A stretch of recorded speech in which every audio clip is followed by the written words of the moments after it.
What's up, guys, and welcome to the Rebalance podcast, where we dive into topics that matter most when it comes to overcoming struggles, injuries, and finding balance in your life. Everybody's idea of balance is that bit different, so my goal is to give you different perspectives, practical tips, as well as expert insights into what it means to live a balanced life. My name is Robbie Cassidy. I'm a physiotherapist and a health coach, and I've been helping people reignite their love for challenge, overcome their fear, and find more balance in their life through the process of self-development. So, let's get into it. What's up, guys, and welcome back to the podcast. On this episode of the podcast, we're going to dive into looking at 3 different ways you can manage your pain better, or 3 different ways that you can improve your pain. And I want to talk about this from the aspect of what are proactive things you can do that if you do today, it will help your pain in the moment, but that it's going to help it the day after. And I'm going to try and make it more of a quick fire episode that I just fire off a couple of ideas. I want you to take them. I'm going to talk about, let's say, the root cause of it. I'm going to talk a small bit about the underlying aspect of it.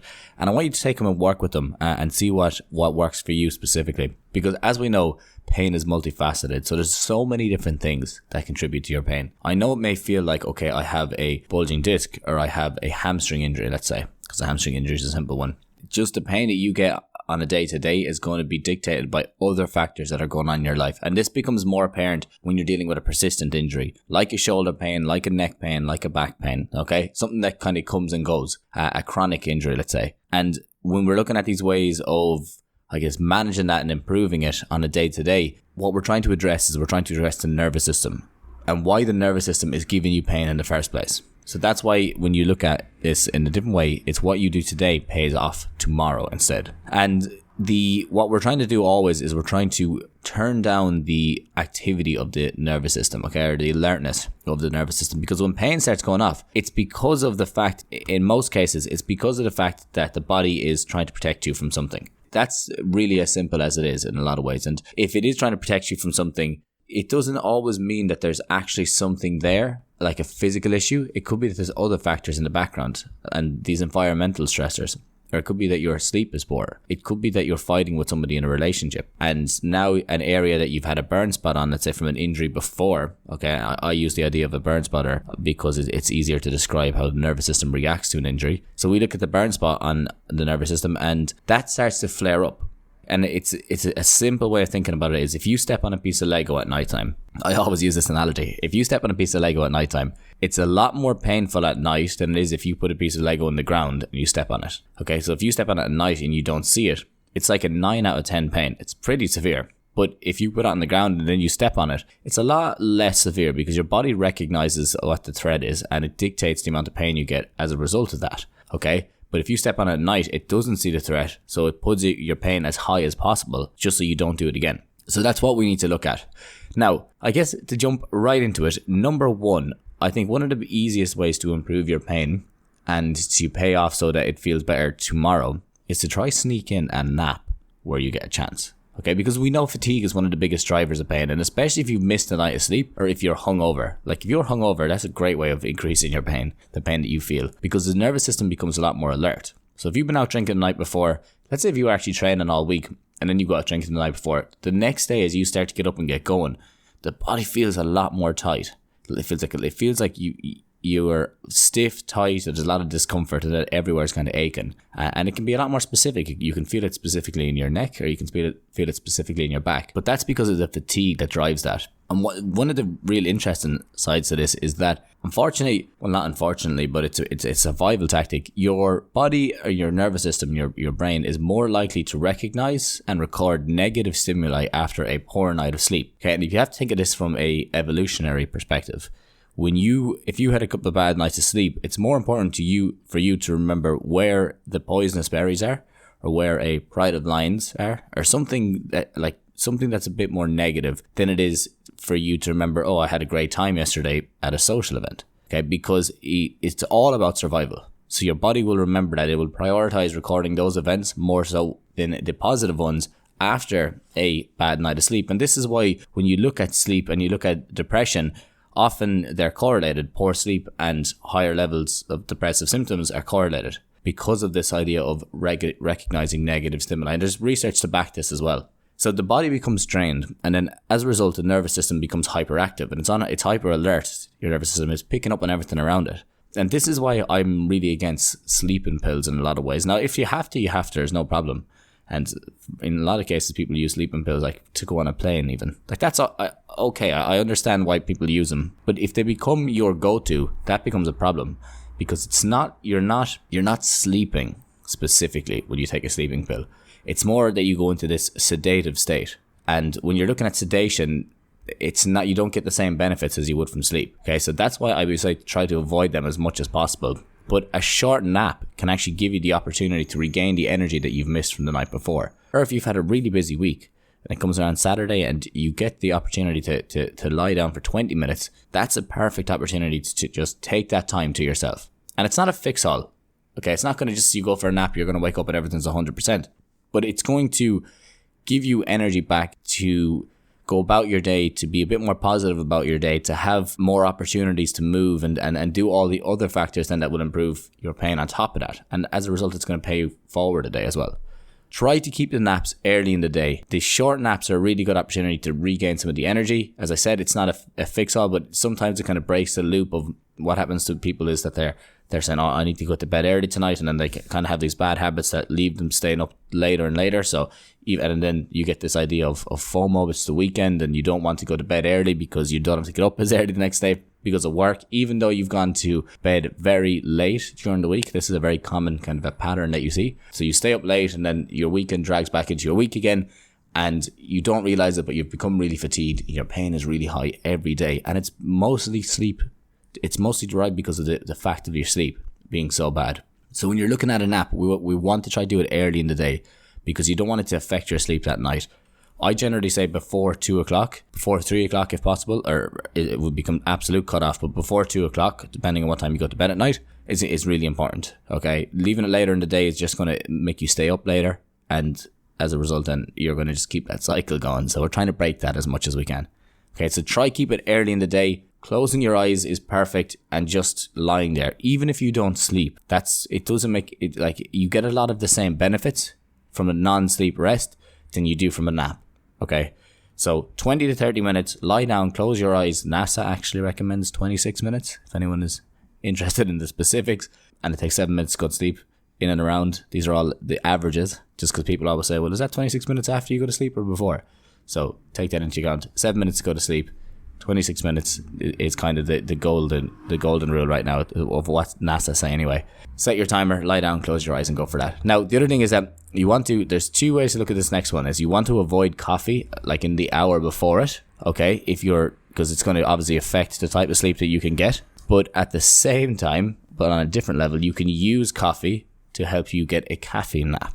And a caffeine nap is when if you feel that you're going to go for a nap and you're going to end up sleeping for a couple of hours, you drink a cup of coffee right before you do it, or a shot of espresso right before you go to sleep, and then in about 20 minutes, 25 minutes, the caffeine will kick in and it'll wake you up again. So that's a little sneaky one if anyone wants to try that out.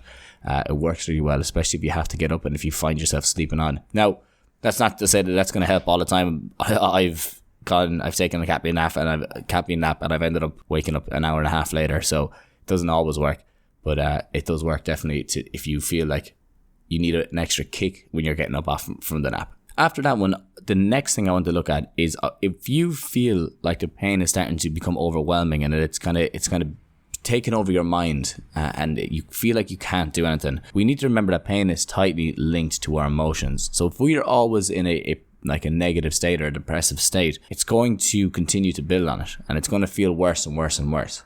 Okay, so knowing that, we also understand, or we have to understand at the same level, that we have a lot more control over it. Okay, because we have a lot more control over the pain, or over your pain, than you think. It doesn't just control you.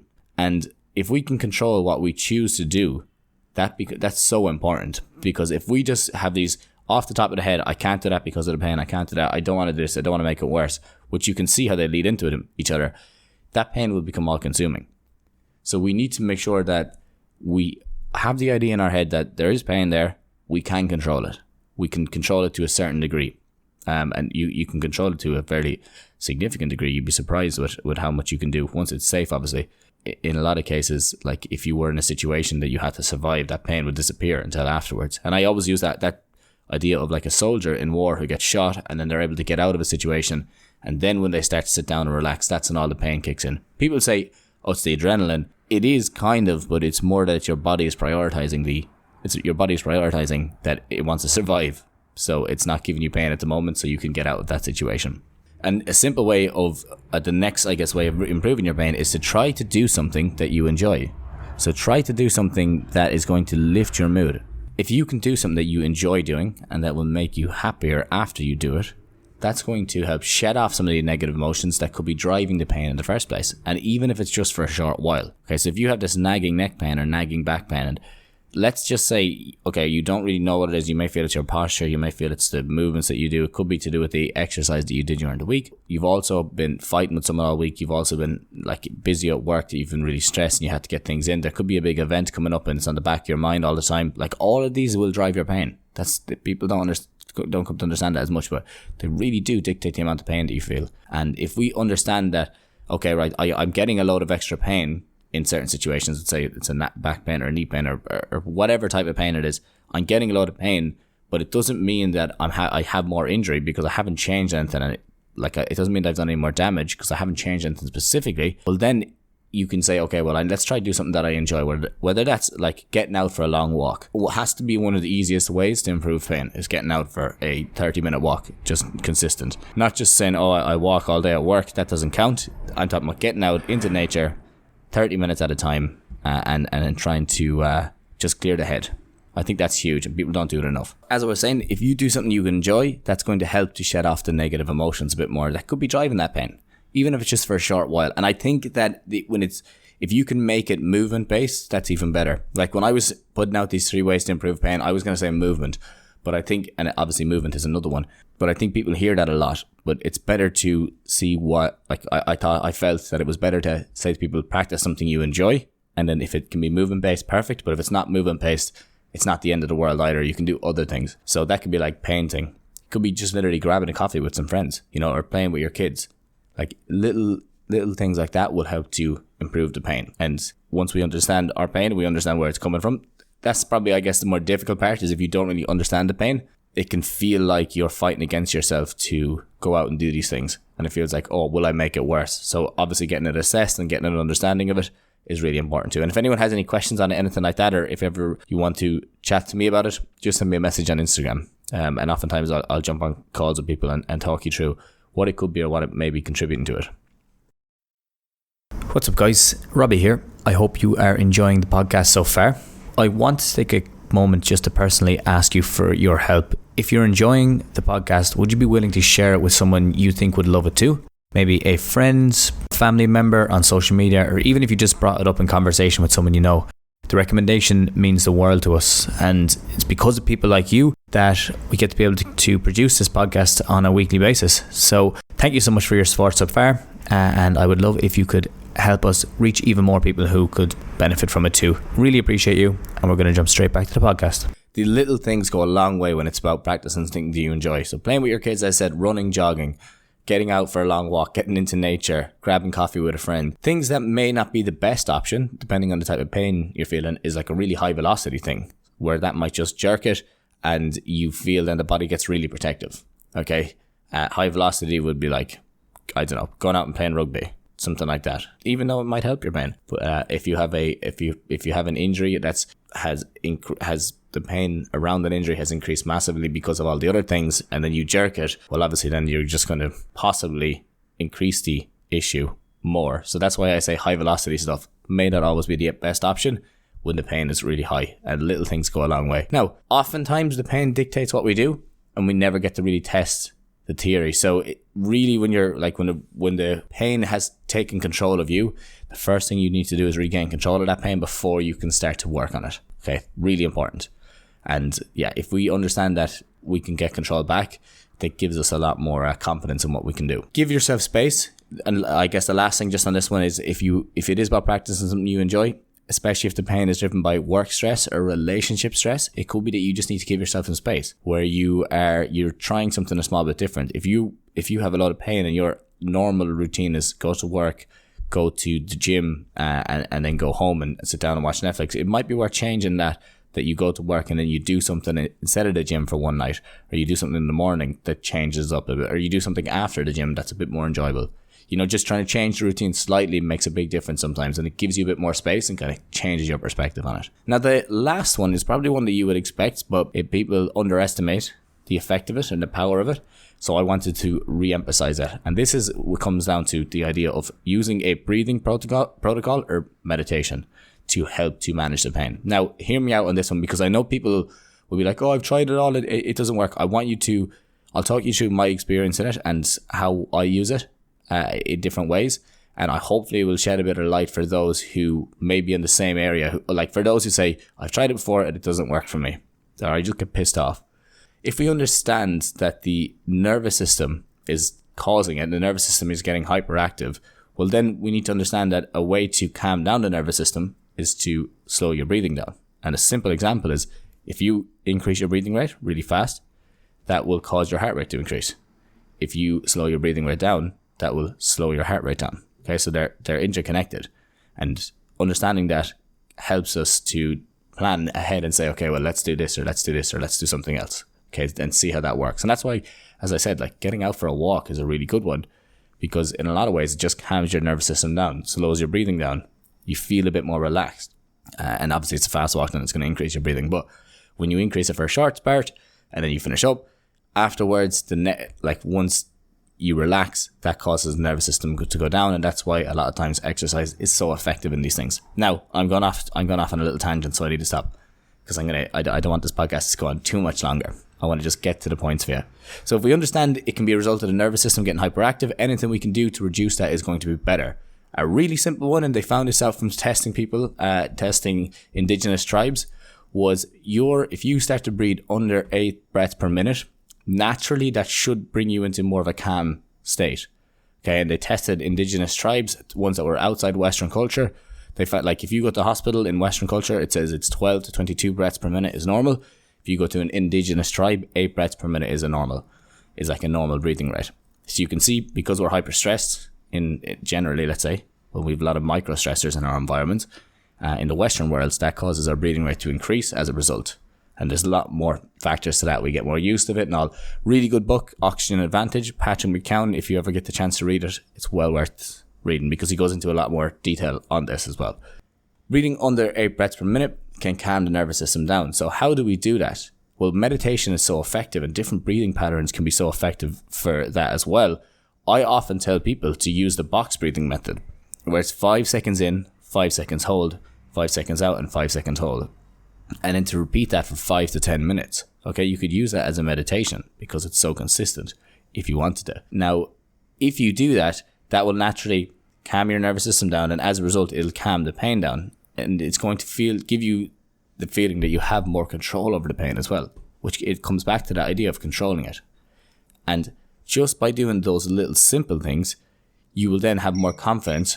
You will then have more confidence to do these things in future again. When we look at breathing, when we look at meditation, it works really well for those who feel that you're jacked up all the time, that you are really stressed out with work, or you do feel like you're full up and you just need a break and you need space. That's when they become really good. Like, that's when they become so much more helpful. And you can do breathing. I always tell people, I always tell clients, okay, let's look at how we can squeeze in this breathing pattern throughout the day. I have no time. I can't do it. Like, I'm too busy with work, and I have the family to take home and all that. And I'd be like, okay, grand. So where do you work? They either work at home or in an office in a lot of cases, or they work wherever. How many times do you go to the bathroom throughout the day? Is a question I might ask them. Well, every single time that you go to the bathroom, could you not take that 2 to 3 minutes to, when you're in there, focus on just doing a 5 second in, 5 second hold, 5 second out, 5 second hold? Like, that's a really simple time to do it. It's not the best time, obviously, if you're sitting in a cubicle with all of the aromas around you, but it's still a good time to calm the nervous system down. So if you start doing it, it could help you more. Just as a little side thing, try it out, see if it works for you. But one thing that helped me get into meditation, more specifically meditation, more so than the breathing practices, was the idea that success of meditation is not contingent on you having a blank mind for the entire time and you not thinking of anything. Because if you measure that success, if you're using that as your success measure, that's like starting a new sport and then saying, if I don't get gold in every competition here after, I'm quitting this sport.